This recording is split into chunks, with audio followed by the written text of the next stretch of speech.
राष्ट्रीय स्वयंसेवक संघ के प्रमुख मोहन भागवत फिर एक बार अपने बयानों की वजह से चर्चा में आ गए हैं। महाराष्ट्र के नागपुर स्थित राष्ट्रीय स्वयंसेवक संघ मुख्यालय में दशहरा पर्व पर शस्त्र पूजा की गई। इस दौरान संघ प्रमुख मोहन भागवत ने दुनिया का उदाहरण पेश करते हुए जनसंख्या असंतुलन का मुद्दा उठाया।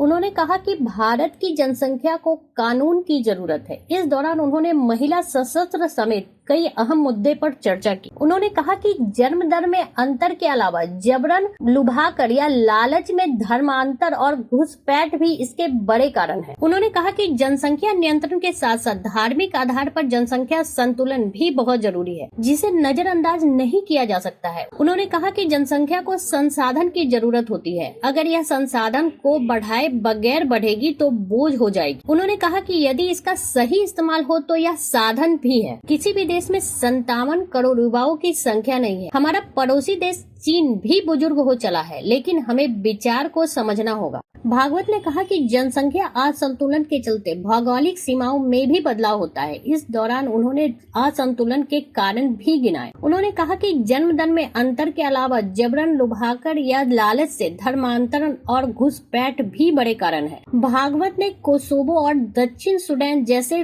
देशों के उदाहरण दिए, जनसंख्या में धर्म के असंतुलन के चलते पैदा हो गए। सेना प्रमुख ने साफ कहा कि जनसंख्या को लेकर एक सामान्य नीति बननी चाहिए। उनमें किसी को छूट नहीं मिलनी चाहिए। सभी पर समान रूप से नीति लागू होनी चाहिए। यदि कोई भी लालच वाली बात करे तो समाज आसानी से स्वीकार कर लेता है, लेकिन जहां देश के लिए छोड़ना पड़ता है तो थोड़ी दिक्कत आ जाती। संघ प्रमुख ने नई शिक्षा नीति पे कहा कि देश में मातृभाषा में शिक्षा को बढ़ावा देने वाली नीति बननी चाहिए। नई शिक्षा नीति में सरकार और प्रशासन इस ओर ध्यान दे रहा है। नई शिक्षा नीति के कारण छात्र एक अच्छा मनुष्य बने, उसमें देशभक्ति की भावना जगे, वह सुसंस्कृत नागरिक बने, या सभी चाहते हैं। लेकिन घरों में संस्कार का वातावरण बनाए रखने की जिम्मेवारी अभिभावकों की है। संघ प्रमुख ने कहा, सरकार को उनके दायित्व से मुक्त करना मैं नहीं चाहता और न हमें सरकार को मुक्त करना भी चाहिए। जनता का काम है कि सरकार के कामों पर नजर रखे, वो देखे कि सरकार अपने दायित्व को ठीक से पूरा करती है या नहीं।